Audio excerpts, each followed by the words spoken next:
Today I used only komatsuna. Make a simple sesame vinegar salad. Just heat and mix. Very easy recipe. After washing the komatsuna, wrap in plastic wrap and heat at 600 watts for 2 minutes. Nutrients remain because they are not boiled. After washing with water, wring it out.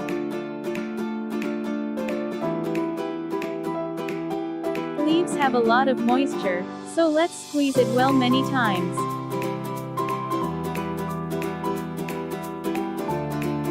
Cut into bite-sized pieces.